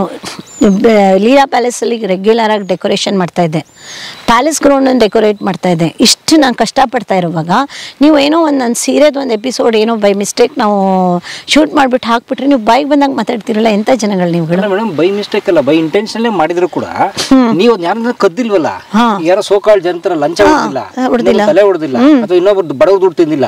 ಇವಾಗ ಅರ್ನ್ಡ್ ಇಟ್ ಎವ್ರಿ ರುಪಿ. ಇವ್ರಿಗೇನಂತೆ? ಇವ್ರಿಗೇನು, ಯಾರಿಗೇನು? ಸೊ ಅದೂ ನಾನು ಅಷ್ಟು ಕಾಸ್ಟ್ಲಿ ಸೀರೆಗಳನ್ನ ಪಾಸಿಟಿವ್ ತಗೊಳ್ಳೋದ್ರೆ ಅದೊಂದು ಇನ್ಸ್ಪಿರೇಷನ್. ಹೌದು, ನೀವು ದುಡಿರಿ, ಆರಾಮಾಗಿ ಕಷ್ಟಪಡಿ, ಕೆಲಸ ಮಾಡಿ, ನಿಮ್ಗೂ ಕೆಲಸ ಮಾಡ್ಕೊಳ್ಳಿ. ನಾನೇನು ಗೊತ್ತಾ, ಇದುವರೆಗೂ ನನ್ನ ಸುತ್ತಮುತ್ತದವ್ರು ಎಲ್ಲರಿಗೂ ನೋಡ್ತಾ ಇರ್ತಾರೆ ಇದನ್ನು. ಹಾಸನದಲ್ಲಿ ನಾನು ಇದ್ದವ್ರಿಗೆ ಗೊತ್ತು, ಎಲ್ಲರಿಗೂ ಗೊತ್ತು. ಒಂದು ದಿನ 110 ಜನಕ್ಕೆ ಎಟ್ ಎ ಟೈಮ್ ಸಂಗೀತ ಹೇಳ್ಕೊಡ್ತಾ ಇದ್ದೆ ಹಾಸನದಲ್ಲಿದ್ದಾಗ. ನನ್ನ ಫ್ರೆಂಡ್ಸ್ ಎಲ್ಲ ಹಾಸನದವರೆಲ್ಲ ನೋಡ್ತಾರೆ ಕಲಾ ಮಾಧ್ಯಮನ, ಎಲ್ಲರಿಗೂ ಗೊತ್ತು. ಬೆಳಗ್ಗೆ ಎದ್ರೆ ರಾತ್ರಿ 11 ಗಂಟೆ ತನಕ ಸಂಗೀತ ಪಾಠ ಹೇಳ್ಕೊಡ್ತಾ ಇದ್ದೆ. ಕಷ್ಟಪಟ್ಟಿರೋದು ನಾನು ಜೀವನದಲ್ಲಿ. ನನಗೆ ಎಲ್ಲಾದರೂ ಕಾಸ್ಟ್ಲಿ ಸೀರೆಗಳು ನಂಗೆ ತೊಗೊಳಕ್ಕೆ ಮನಸ್ಸು ಬರಲ್ಲ. ನನ್ನ ಮಕ್ಕಳು ಗಿಫ್ಟ್ ಕೊಡೋದು ನನಗೆ ಡೈಮಂಡ್ ಸೆಟ್ಗಳು ಅಷ್ಟೇ. ನನಗೆ ಈವನ್ ನಾವು ನನಗೆ ಎಷ್ಟು ಎಷ್ಟೇ ಕೊಟ್ಟಿದ್ರೂ ನಂಗೆ ತೊಗೊಳಕ್ಕೆ ಮನಸ್ಸು ಬರಲ್ಲ, ನನ್ನ ಮಕ್ಳುಗಳು ಗಿಫ್ಟ್ ಕೊಡ್ತಾರೆ. ನೀವು ಮಕ್ಳುಗಳನ್ನ ಆ ಥರ ಬೆಳೆಸಿ, ಮಕ್ಳಿಗೆ ಪ್ರಿನ್ಸಿಪಲ್ಸ್ ಹೇಳ್ಕೊಡಿ. ತಾಯಿನ ಇಷ್ಟು ಚೆನ್ನಾಗಿ ನೋಡ್ಕೋಬೇಕು, ತಂದೆನ ಇಷ್ಟು ಚೆನ್ನಾಗಿ ನೋಡ್ಕೋಬೇಕು. ನಮ್ಮ ಹಸ್ಬೆಂಡ್ ಎಷ್ಟು ದಿನ ಬದುಕಿದ್ರು ಅಷ್ಟು ದಿನ ಮಹಾರಾಜನ್ ಥರ ಬದುಕಿದ್ರು. ನೀವುಗಳು ನಿಮ್ಮ ತಂದೆ ತಾಯಿನ ಹಾಗೆ ನೋಡ್ಕೊಳ್ಳಿ. ನಾನಿವಾಗ ಹೇಳ್ತಿದ್ದೀನಲ್ಲ ನನ್ನ ಮಕ್ಳ ಬಗ್ಗೆ, ಹಾಗೆ ಮಾಡ್ಕೊಂಡು ನೋಡ್ಕೊಳ್ಳಿ ನೀವುಗಳು. ಸೊ ಅವಾಗ ನಾನು ಮೆಚ್ತೀನಿ, ಅವಾಗ ಮಾತಾಡಿ. ಸೊ ಇದನ್ನು ನೀವು ಏನೋ ಪರಮೇಶ್ವರಿಗೆ ಹೇಳಿದ್ದೆ ನಾನು, ಹಾಕ್ಬಿಡಿ ನಾವು ಸ್ಯಾರಿ ಇದನ್ನು ಅಂತ. ಬಟ್ ಅವ್ರು ಕೊಡಿಗೆ ತೋರಿಸಿ ಅವ್ರನ್ನ ಲೈಕ್ ನಿಜವಾಗ್ಲೂ ರಿಕ್ವೆಸ್ಟ್ ಮಾಡ್ಕೊಂಡಿದ್ದೆ. ಎಷ್ಟು ರಿಕ್ವೆಸ್ಟ್ ಮಾಡ್ಕೊಂಡಿದ್ದೆ ಅಂದರೆ ಸ್ಯಾರಿ ಎಪಿಸೋಡ್ ಹಾಕ್ಬಿಡಿ ದಯವಿಟ್ಟು ಅಂತ. ಪುಣ್ಯಕ್ಕೆ ನಂದು ತಿಜೋರಿ ತೋರಿಸ್ಲಿಲ್ಲ ಅವ್ರಿಗೆ, ಲೈಕ್ ಇಲ್ಲಾಂದ್ರೆ ಅದು ಹಾಕ್ಬಿಟ್ಟಿರೋ. ಮೇಡಮ್ ಹತ್ರ ನೋಡಿ ಡೈಮಂಡ್ ಸುರಿಮಳೆ ಅಂತ. ಹೌದು, ಎಲ್ಲರಿಗೂ ಗೊತ್ತು ನಾನು ಏನು ಹಾಕ್ಕೊಂಡು ಡೈಮಂಡ್, ಇದು ಡೈಮಂಡ್. ಏನು ಮಾಡ್ತೀರಾ ನೀವುಗಳೆಲ್ಲ ಕಮೆಂಟ್ ಮಾಡ್ತೀರಾ? This is also diamond, this is also diamond. ನಂದು ವಾಚ್ ರೋಲೆಕ್ಸು 23 lakhs ಈ ವಾಚ್ಗೆ ನನ್ನ ಮಕ್ಕಳು ಗಿಫ್ಟ್ ಕೊಟ್ಟಿರೋದು.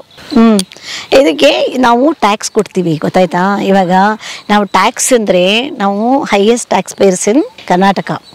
ನಾವೆಲ್ಲ ಟ್ಯಾಕ್ಸ್ ಪೇ ಮಾಡಿ ನಾವು we are the highest tax payers in Karnataka. ಇಂಡಿಯಾದಲ್ಲೇ ಎಷ್ಟೋ ಲೆವೆಲಲ್ಲಿ ಬರ್ತೀವಿ. ಎಲ್ಲ ಫೆಸಿಲಿಟೀಸ್ಗಳು ನಿಮ್ಗೆ ಬರ್ತಿರುತ್ತಲ್ಲ, ಅದಕ್ಕೆ ನಾವು 40% ಟ್ಯಾಕ್ಸ್ ಕೊಟ್ಟಿದ್ದೀವಿ. ಟ್ಯಾಕ್ಸ್ ಎಲ್ಲ ಆದಮೇಲೆ ನಾವೇನಾದರೂ ಹಾಕ್ಕೊಂಡಿದ್ರೆ ಯಾವುದು ಮುಚ್ಚಿಡೋ ಥರದ್ದು ಅಲ್ವೇ ಅಲ್ಲ ನಮ್ಮದು, ಎಲ್ಲ tax paid. After tax paying ನಾವು ಹಾಕ್ಕೊಳ್ಳೋದು. ಯಾವುದು ಲಂಚ ಹೊಡೆದಿಲ್ಲ, ಯಾವುದೂ ಕದ್ಕೊಂಬಂದಿಲ್ಲ, ಯಾರ್ದು ತಲೆ ಹೊಡೆದು ನಾವು ದುಡ್ಡು ಮಾಡಿಲ್ಲ. ಸೊ ನೀವು ಯಾವುದು 40% ಕಮಿಷನ್ ತಿಂದಿಲ್ಲ? ಎಲ್ಲೂ ತಿಂದಿಲ್ಲ, ನಾವಿನ್ನೂ ನಾವೇ ಕೊಡ್ತೀವಿ. ಎಲ್ಲೋ 30% ಕಮಿಷನ್ನು. ಆಮೇಲೆ ಒಳಗಡೆ ಗುಟ್ಟಲ್ಲಿ ಇಡೋ ಅಂಥ ಅವಶ್ಯಕತೆ ನಮ್ಗೆ ಖಂಡಿತ ಇಲ್ಲ. ಯಾಕೆ ಅಂದರೆ ವಿ ವರ್ಕ್ಡ್ ಹಾರ್ಡ್. ನಮ್ಮ ಎಂಪ್ಲಾಯೀಸ್ನೆಲ್ಲ ಸಿಕ್ಕಾಬಟ್ಟೆ ಚೆನ್ನಾಗಿ ನೋಡ್ಕೊತಿದ್ದೀವಿ. ನಮ್ಮನೆ ಅಡುಗೆಯವ್ರಿಗೆ 75,000 ರೂಪಾಯಿ ಸಂಬಳ, ಗೊತ್ತಾ? ನಮ್ಮನೆ ಅಡುಗೆಯವ್ರಿಗೆ. ನನ್ನ ಬಾಡಿ ಗಾರ್ಡ್ಗೆ 50,000 ರೂಪಾಯಿ ಸಂಬಳ. ಎಲ್ಲರಿಗೂ ಇವರು ನಮ್ಮ ಗನ್ಮ್ಯಾನ್ಗಳಿಗೆಲ್ಲ 75,000 ರೂಪಾಯಿ ಸಂಬಳ. ನಾವೀಗ ಎಲ್ಲರಿಗೂ ತೃಪ್ತಿಯಾಗಿ ಮನೇಲಿರೋರಿಗೆಲ್ಲ, ನಾನಂತಲೂ ನಮ್ಮ ಕ್ಲಬ್ ಹೌಸಲ್ಲಿ ಕೆಲಸಗಾರಗಳಿಗೆ, ನಮ್ಮನೆ ಕೆಲಸದವ್ರಿಗೆ ಪ್ರತಿ ಹಬ್ಬಕ್ಕೂ ನಾನು ಅವ್ರಿಗೆ, ನಾನೆಲ್ಲ ಹೋಗಿ 4 ಸೀರೆ ತೊಗೊಂಡ್ರೆ ತಕ್ಷಣ ಬಂದು ಒಂದು 25 ಸೀರೆ ಹಂಚ್ಬಿಡ್ತೀನಿ ಎಲ್ಲರಿಗೂ. ಬೇಕಾದ್ರೆ ಅದಕ್ಕೆಲ್ಲ ಪ್ರೂಫ್ ಇದೆ, ಕಳಿಸ್ತೀನಿ ನಿಮಗೆ. ಕ್ಲಬ್ ಹೌಸಲ್ಲಿ ಎಲ್ಲ ಕೆಲಸದವ್ರನ್ನು ಕರೆದ್ಬಿಟ್ಟು ಎಲ್ಲರಿಗೂ ಸೀರೆ ಕೊಡ್ತೀನಿ. ನಾವು ಅಷ್ಟು ದಿನ ಮಾಡಾದ್ಮೇಲೆ ಅದೆಷ್ಟು ಕೆಟ್ಟದಾಗ ನೀವು ಆ ಸೀರೆ ಎಪಿಸೋಡ್ಗೆ ನೀವೆಲ್ಲ ಕಾಮೆಂಟ್ ಮಾಡಿದ್ದೀರಾ. ಲೈಕ್ ಇಟ್ ಇಸ್, ನಂಗೇನು ಬೇಜಾರಾಗಿಲ್ಲ, ಅಯ್ಯೋ ದುಃಖ ಅನ್ನಿಸ್ತು. ಇವ್ರಿಗೆ ಜಡ್ಜ್ ಮಾಡೋಕ್ಕೆ ಗೊತ್ತಾಗಲ್ವಲ್ಲ, ಜನನ ಡಿಫ್ರೆನ್ಶಿಯೇಟ್ ಮಾಡೋಕ್ಕೆ ಗೊತ್ತಾಗಲ್ವಲ್ಲ, ಸೊ ಪಾಸಿಟಿವ್ ನೋಟಲ್ಲಿ ತೊಗೊಳಕ್ಕೆ ಬರಲ್ವಲ್ಲ ಅಂತ ಬೇಜಾರಾಯಿತು ಅಷ್ಟೇ. ಆಯಿತಾ? ನಾನು ಈ ಕಲಾ ಮಾಧ್ಯಮದಲ್ಲಿ ಬರ್ತಾನೇ ಇರ್ತೀನಿ, ನಿಮ್ಗಳ ಕಾಂಟ್ಯಾಕ್ಟಲ್ಲಿ ಇರ್ತಾನೆ ಇದ್ದೀನಿ. ಆಮೇಲೆ ಇನ್ನೊಂದೇನು ಗೊತ್ತಾ, ಕಲಾ ಮಾಧ್ಯಮದಲ್ಲಿ ಕೆಲವರು ಸಾಫ್ಟ್ವೇರ್ ಇಂಜಿನಿಯರ್ಸ್ ಎಲ್ಲ ನಾನು ನೋಡಿಬಿಟ್ಟು ಒಂದು ಟೀಮ್ ಮಾಡ್ಕೊಂಡಿದ್ದಾರೆ. ಒಂದಷ್ಟು ಜನ ಡಾಕ್ಟರ್ಸು, ಸಾಫ್ಟ್ವೇರ್ ಇಂಜಿನಿಯರ್ಸು. ಏನು ಹೆಸರಿಟ್ಟಿದ್ದಾರೆ ಗೊತ್ತಾ? ರೇವತಿ ಕಾಮತ್ ಸೋಲ್ಜರ್ಸ್. ಆಗಲಿ 100 ಜನ ಆಗೋದ್ರು ಮೆಂಬರ್ಸ್. ಅದಕ್ಕೆ ಸೊ ಒಂದು ಯಂಗ್ ಟೀಮ್ ರೆಡಿ ಆಗಿಬಿಟ್ಟಿದೆ ಈಗ. ಎಂಟೈರ್ ಟೀಮ್ ರೆಡಿಯಾಗಿದೆ.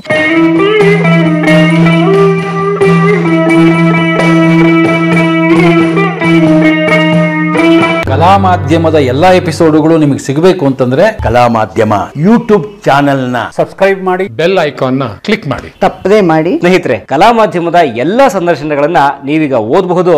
www.kalamadhyama.com ಈ ವೆಬ್ಸೈಟ್ಗೆ ವಿಸಿಟ್ ಮಾಡಿ ಇಂಟರ್ವ್ಯೂಗಳನ್ನ ಓದಿ. ಓದುವ ಸಂಸ್ಕೃತಿ ಹೆಚ್ಚಾಗಲಿ. ಧನ್ಯವಾದ.